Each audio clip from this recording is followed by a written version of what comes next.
Welcome student in video lecture session. As you all know, ગવર્મેન્ટની guideline પ્રમાણે હાલમાં offline teaching બંધ છે. સો ઓનલાઈન ટીચિંગ આપણે જે રેગ્યુલર સ્ટ્રીમ 1, 3 અને 5માં કરેલું છે એ પ્રમાણે વિડીયો લેક્ચર થ્રુ તમારું ટીચિંગ લાઈન શરૂ થઈ ગયું છે. કોલેજમાં આપણે કોર્પોરેટ એકાઉન્ટમાં લાસ્ટ ચેપ્ટર નંબર 3 જે તમારી બુક પ્રમાણે છે લિક્વિડેટર્સ એકાઉન્ટ એ કમ્પ્લીટ કરેલું છે. So today here we are going to start a first chapter of corporate accounting 2. As you seen on your screen, that is amalgamation accounts, એટલે કે સમાવેશના હિસાબો. જે ચેપ્ટર છે એનો બેઝિક આઈડિયા જોઈએ તો આપણે ઓલરેડી ફર્સ્ટ યરમાં સેમેસ્ટર 2માં conversion of partnership form into company અને બિઝનેસ પરચેસ એકાઉન્ટ આ બે ચેપ્ટર આપણે જોયેલા છે. એ વખતે બી આપણે ડિસ્કસ થયેલું કે આ જે ચેપ્ટર છે બંને એ સમયના એ બંને ચેપ્ટર કમ્બાઈન કરીને એક પૂરો સમ થાય એ તમારે એસવાયમાં અમલગમેશન એબ્સોર્પ્શન એ ચેપ્ટર્સ આવશે. તો અહીંયા જે બેઝિક કન્સેપ્ટ હતો એવો જ કન્સેપ્ટ થોડુંક એડવાન્સમાં અહીંયા છે. ફર્સ્ટ યરમાં તમે જે ચેપ્ટર શીખેલા છો ત્યાં કોઈ ફર્મ છે એનો બિઝનેસ કોઈ કંપની ટેક ઓવર કરતી હતી. તો એ સિચ્યુએશનમાં ફર્મની બુકમાં શું એકાઉન્ટિંગ થાય છે, કંપનીની બુકમાં શું એકાઉન્ટિંગ થાય છે એ આપણે જે તે ચેપ્ટરમાં જોયેલું. સેમ કન્સેપ્ટ અહીંયા છે, જસ્ટ ચેન્જ એટલો છે કે અહીંયા એક કંપની છે બીજી કંપનીને ટેક ઓવર કરે છે, અથવા તો બે એક્ઝિસ્ટિંગ કંપની બંધ થઈ અને કમ્બાઈન થઈને એક ન્યૂ કંપની એસ્ટાબ્લિશ કરે છે, ન્યૂ કંપની સ્ટાર્ટ કરે છે.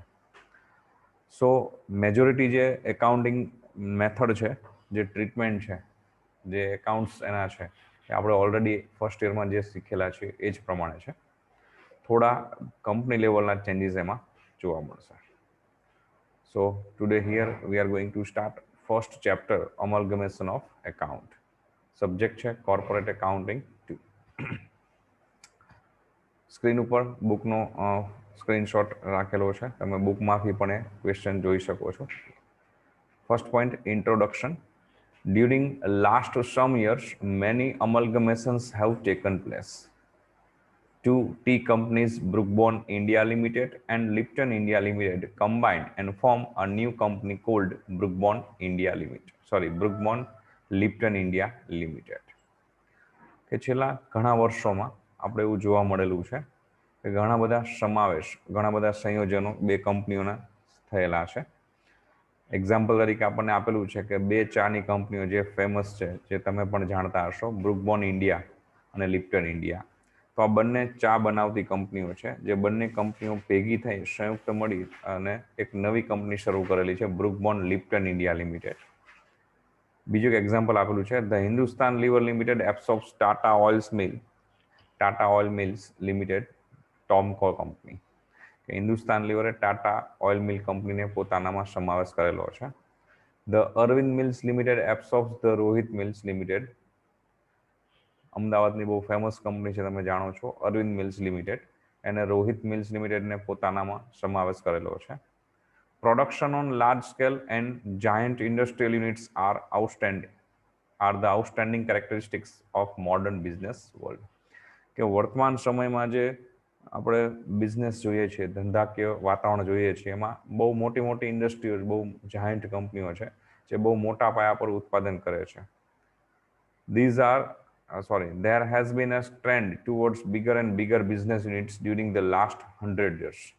છેલ્લા ઘણા વર્ષોથી આપણે એવું જોવા મળે છે, એક ટ્રેન્ડ એવું વલણ શરૂ થઈ ગયું છે, માર્કેટ જોવા મળે છે કે દિવસે ને દિવસે પોતાના ધંધાનું વિસ્તરણ થતું જાય છે. કંપનીઓ, મોટી મોટી કંપનીઓની સ્થાપના થતી જાય છે. કંપનીઓ પોતાનું પ્રોડક્શન લાખોની, કરોડો યુનિટ્સમાં ટર્નઓવર કરતી જાય છે. વધારે ને વધારે યુનિટ્સ મેન્યુફેક્ચરિંગ થાય એવું કંપની પ્રયત્ન કરતી હોય છે અને પોતાનો ધંધો વધુ ને વધુ વધે એ પ્રમાણેના પ્રયત્ન હોય છે.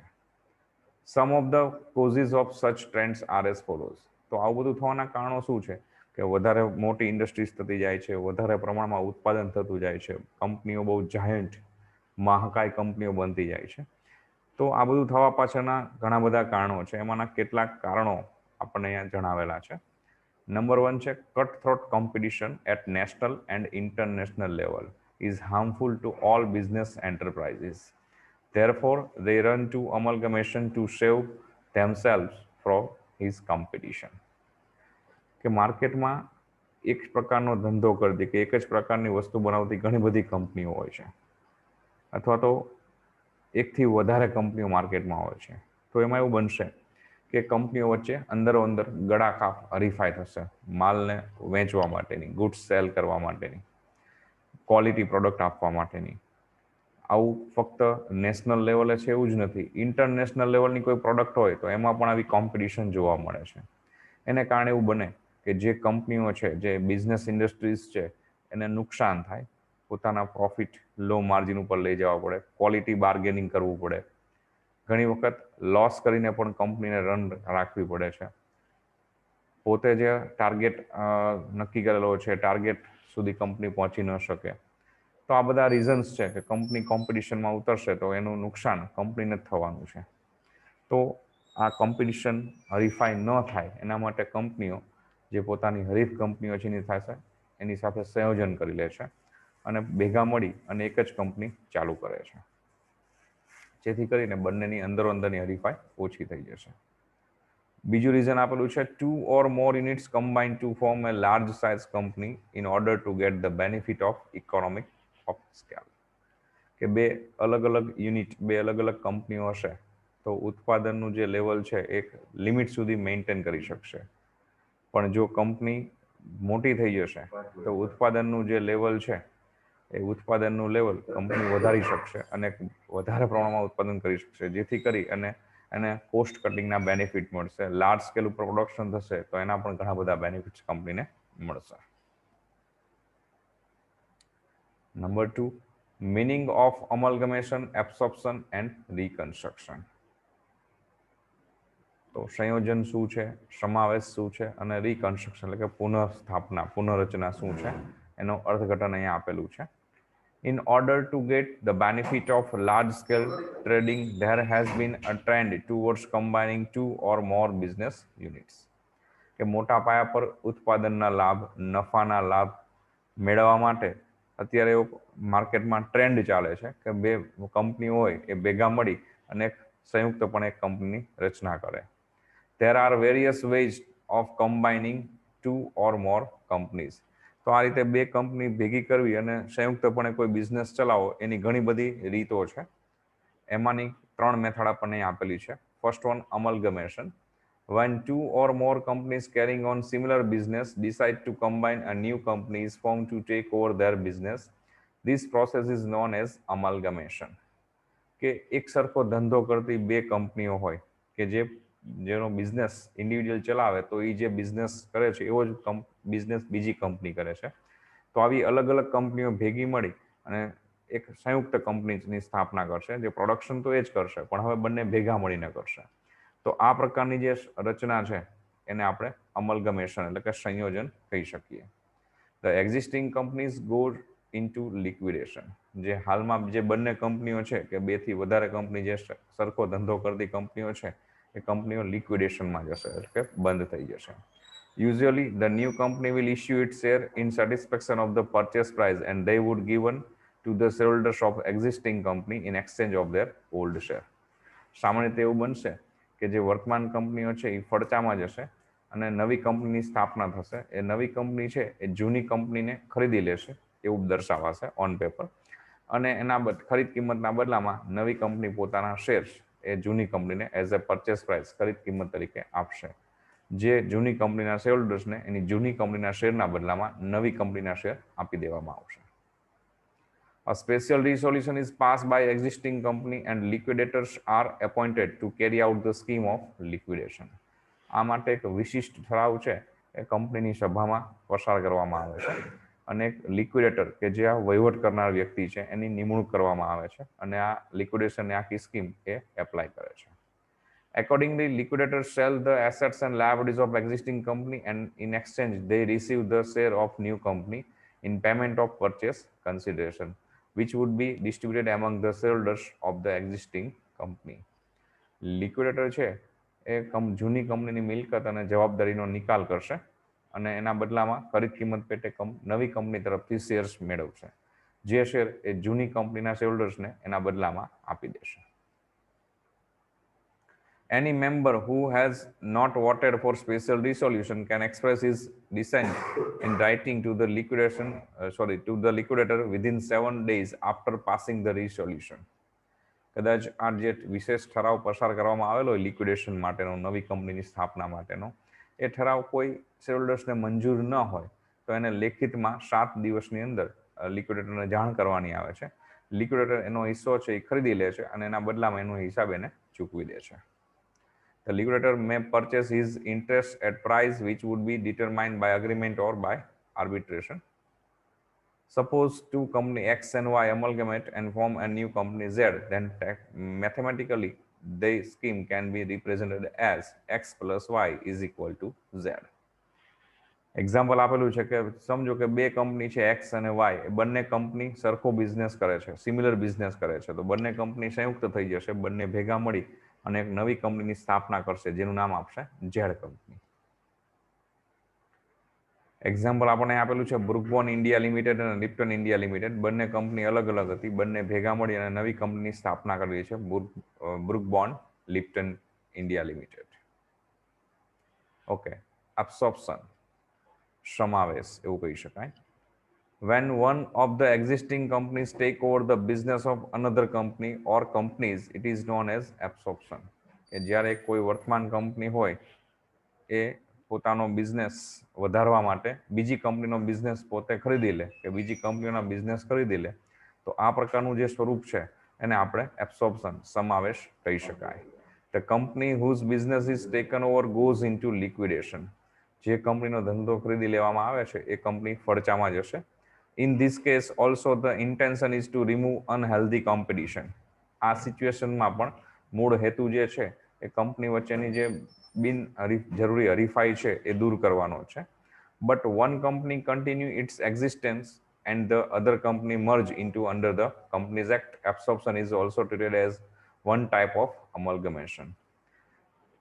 એબ્સોર્પ્શન અને અમલગમેશનમાં ચેન્જ એટલો છે કે અમલગમેશનમાં જે બે કંપનીઓ કે બેથી વધુ કંપની છે બધી જ લિક્વિડેશનમાં જશે, બધા ભેગા મળી અને એક નવી કંપની શરૂ કરશે. જ્યારે એબ્સોર્પ્શનમાં છે બધી કંપની બંધ નહીં થાય, બેમાંથી કોઈ એક કંપની બંધ થશે અને બીજી કંપનીમાં સાથે મર્જ થઈ જશે, ભળી જશે, કંપની ધારામાં જે નિયમો છે એને આધીન. તો એબ્સોર્પ્શન છે એ પણ એક ટાઈપ છે, એક પ્રકાર છે અમલગમેશનનો. એક્ઝામ્પલ આપેલું છે, સપોઝ બે કંપની છે એક્સ અને વાય કંપની, તો વાય કંપની લિક્વિડેશનમાં જશે અને એક્સમાં ભળી જશે, તો નવી કંપની હવે એક્સ થઈ જશે. એક્ઝામ્પલ આપ્યું છે નીચે બીજું Arvind mills limited, Rohit mills limited, તો એમાં રોહિત મિલ્સનો સમાવેશ અરવિંદ મિલ્સમાં થઈ ગયો છે અને નવી કંપની અરવિંદ મિલ્સ કન્ટિન્યુ કરે છે બિઝનેસ. રિકન્સ્ટ્રક્શન પણ એવું જ એક ફોર્મ છે, પણ તમારા કોર્સમાં રિકન્સ્ટ્રક્શન નથી તો એનું ડિસ્કશન અત્યારે આપણે કરવું બિનજરૂરી છે. Purpose of amalgamation and absorption. Purpose of amalgamation and absorption.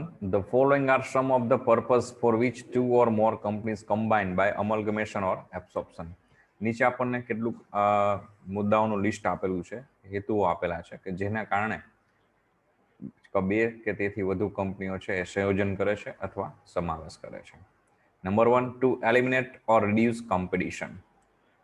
Companies carrying on similar business may wastefully compete with each other and incur losses. To avoid such situation, they may combine either by amalgamating and forming a new company or by one company absorbing the other company. Company એક સરખો ધંધો કરતી હશે તો સ્વાભાવિક છે કંપનીઓ વચ્ચે હરીફાઈ થતી હશે અને આ હરીફાઈ બિનજરૂરી હશે અથવા તો હરીફાઈને કારણે કંપનીઓને જ નુકસાન સહન કરવું પડતું હોય. તો આ અંદરોઅંદરની બિનજરૂરી હરીફાઈ દૂર કરવા માટે, આવું નુકસાન જે કંપનીએ બેર કરવું પડે છે, ભોગવવું પડે છે, એ દૂર કરવા માટે અને લાર્જ સ્કેલ ઉપરના બેનિફિટ મેળવવા માટે કંપની આવું સંયોજન કે સમાવેશ કરતી હોય છે. Number 2, to combine financial and technical resources. If two companies combine their businesses, both may get the benefit of technical expert as well as latest technique of production. Even in the field of research, both may make considerable progress as the resources of both are pulled together. Technically અને financially પણ company અમલગમેશન કે absorption કરશે તો એનો benefit થશે. For example કે કોઈ technical પર્સનની જરૂર છે તો કોઈ કંપની સિંગલ હેન્ડલ કરતી હશે પર્સનને, તો તો એના ફીઝ એના ચાર્જ બહુ હાઈ હશે, તો એક લેવલ સુધી કંપની એને અફોર્ડ કરી શકશે. એથી વધારે સારો ટેકનિકલ પર્સન જોતી હશે તો એ કંપની અફોર્ડ નહીં કરી શકે. પણ જ્યારે 2 કે વધારે કંપનીઓ કમ્બાઈન થઈ અને બિઝનેસ ચલાવશે તો એમની ફાઇનાન્શિયલ કેપેસિટી વધી જશે. તો compare to last technical person એ લોકો વધારે સારો ટેકનિકલ પર્સન ત્યાં એપોઇન્ટ કરી શકશે. તો એના પ્રોડક્શનના બેનિફિટ કંપનીને ઘણા બધા મળશે. મિકેનિઝમ બેનિફિટ પણ કંપનીને ઘણા બધા મળતા રહેશે. તો એક્સપર્ટ પર્સનની જ્યાં જરૂર છે, જે એક્સપર્ટિઝમની જરૂર છે, ત્યાં ફિનાન્શિયલી કંપની સિંગલ લેવલે હેન્ડલ ન કરી શકે. તો 2 થી વધારે કંપનીઓ ભેગી મળીને ફિનાન્શિયલ સ્ટ્રેન્થ એમની થશે તો એ ટેકનિકલ પર્સનને સ્પેશિયલ પર્સન જે કે એક્સપર્ટ લેવલના પર્સનને પણ એ લોકો હેન્ડલ કરી શકે છે. તો એના પણ ઘણા બધા બેનિફિટ કંપનીને મળી શકે. Number 3, economics of large scale production, કે બહુ મોટા પાયા પર ઉત્પાદન થશે તો આર્થિક રીતે પણ એના લાભ થશે. Purchases on large scale may result into a substantial benefit in the form of quantity, discount as well as special price concession. Company જ્યારે મોટા પાયા પર ઉત્પાદન કરશે તો એના આંતરિક લાભો કંપનીને ઘણા બધા થતા હોય છે. કંપની મોટા પાયા પર ઉત્પાદન કરવા માટે રો મટીરિયલની બલ્ક ક્વોન્ટિટીમાં પરચેસ કરશે તો ત્યાં ડિસ્કાઉન્ટના બેનિફિટના ચાન્સ છે. બલ્ક ક્વોન્ટિટીમાં પરચેસ કરશે તો સ્પેશિયલ પ્રાઇસથી એને રો મટીરિયલ અવેલેબલ થશે.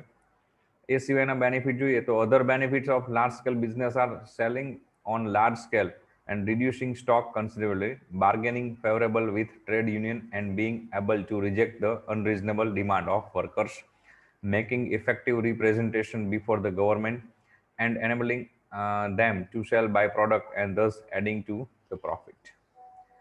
લાર્જ સ્કેલ ઉપર પ્રોડક્શન થતું હશે તો ઓબ્વિયસલી ત્યાં મેન પાવર પણ બહુ મોટા પ્રમાણમાં રોકાયેલો હશે. તો જ્યાં મેન પાવર મોટા પ્રમાણમાં રોકાયેલો હશે તો એ લોકોને હેન્ડલ કરવા માટે પણ એક સ્પેશિયલ પર્સનની જરૂર પડશે. પ્લસ મેન પાવર વધારે હશે તો એવી કંપનીમાં ક્યાં જે મેન પાવરની વધારે જરૂર છે ત્યાં કંપની લાર્જ સ્કેલ ઉપર પ્રોડક્શન કરતી હશે તો એ મેન પાવરને પણ સારી રીતે હેન્ડલ કરી શકશે કે જેથી કરીને વધુ લોકોને એવું કહી શકાય રોજગારી આપી શકે છે. તો ટ્રેડ યુનિયન સાથે એ વધુ સારી રીતે ડીલ કરી શકશે. પ્લસ બેનિફિટ એનો એ મળશે કે ગવર્મેન્ટ પાસે પણ કંપની પોતાના રીઝન્સથી પોતાની ફેવરમાં કોઈ ડિસિઝન છે લઈ શકશે. લાર્જ સ્કેલ ઉપર બેનિફિટ થશે તો રો મટીરિયલ લો કોસ્ટથી મળશે, લેબર લો કોસ્ટથી એને થશે. તો પ્રોડક્શન જે છે પ્રોડક્શન કોસ્ટ લો આવશે અને માર્કેટમાં એને પોતાના ડિસાઇડેડ પ્રાઇસથી સેલ કરશે તો પ્રોફિટ માર્જિન છે કંપનીનો વધુ રહેશે. તો નંબર ઓફ બેનિફિટ છે કે જે કંપનીને ઇકોનોમિક રીતે લાર્જ સ્કેલ ઉપર પ્રોડક્શન કરવાથી મળે છે. Benefit of સેન્ટ્રલાઇઝેશન.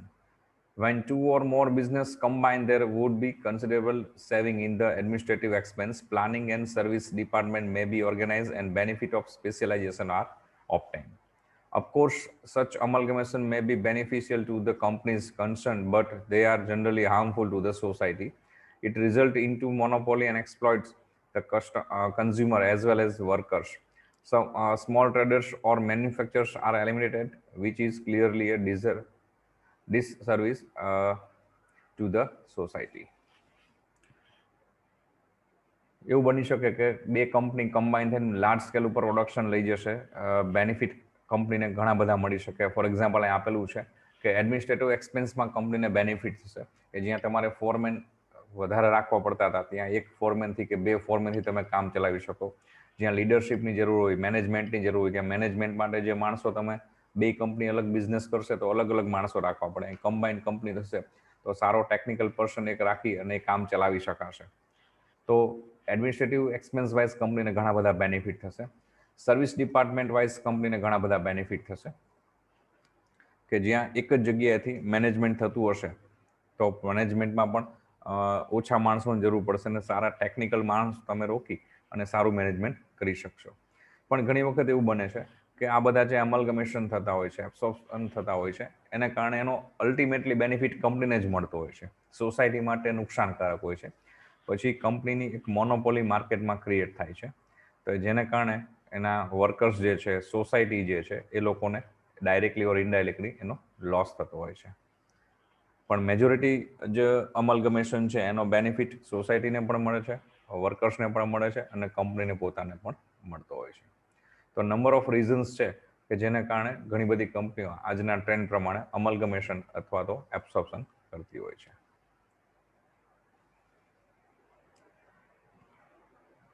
ચેપ્ટર જે છે એનું બેઝિક આપણે સમજેલા છીએ. ફરી વખતે રિપીટ કરીએ કે અહીંયા એક કંપની છે એ બીજી કંપનીને ટેક ઓવર કરશે, અથવા તો જે એક્ઝિસ્ટિંગ કંપનીઓ, જે સિમિલર બિઝનેસ કરતી કંપનીઓ છે, એ બંને કંપની કમ્બાઈન થઈને અને એક નવી કંપની એસ્ટાબ્લિશ કરશે, નવો બિઝનેસ સ્ટાર્ટ કરશે. તો એ સિચ્યુએશનમાં એવું બનશે કે જે એક્ઝિસ્ટિંગ કંપની છે એ લિક્વિડેશનમાં જશે, બંધ થશે, અને જે ન્યૂ કંપની સ્ટાર્ટ થશે એ નવી કંપની આ એક્ઝિસ્ટિંગ કંપનીનો બિઝનેસ પરચેસ કરશે. તો સૌથી મહત્વનો પ્રશ્ન થશે કે હાઉ મચ પરચેસ પ્રાઇસ, ખરીદ કિંમત કેટલી, કે જૂની કંપની જે બંધ થાય છે એનો ધંધો નવી કંપની કેટલામાં ખરીદશે અને કઈ રીતે એનું કેલ્ક્યુલેશન કરવું, હાઉ ઇટ ઇઝ કેલ્ક્યુલેટ. તો એનું સોલ્યુશન અહીં આપેલું છે. How to calculate purchase consideration, ખરીદ કિંમતની ગણતરી કઈ રીતે થશે. In amalgamation, absorption and external reconstruction, one company take over the business of one or more companies, and hence the question of calculating purchase consideration arises. સંયોજન હોય, સમાવેશ હોય કે બાહ્ય પુનઃસ્થાપના હોય, પુનઃરચના હોય, અહીંયા એવું થશે કે કોઈ એક કંપની છે એ બીજી કંપની કે બીજી કંપનીઓનો બિઝનેસ ખરીદી લે છે, તો સૌથી મહત્વનો પ્રશ્ન અહીંયા ધંધાની ખરીદ કિંમત છે એ ઊભો થશે. Purchase consideration is the price at which the business, it means that is assets and liabilities of the vendor company, are taken over by the purchasing company. તો purchase consideration મતલબ શું કે એવી કિંમત છે કે જ્યાં મિલકત અને જવાબદારી છે એ વેચનાર કંપની છે ખરીદનાર કંપનીની મિલકત જવાબદારી ખરીદી લેશે.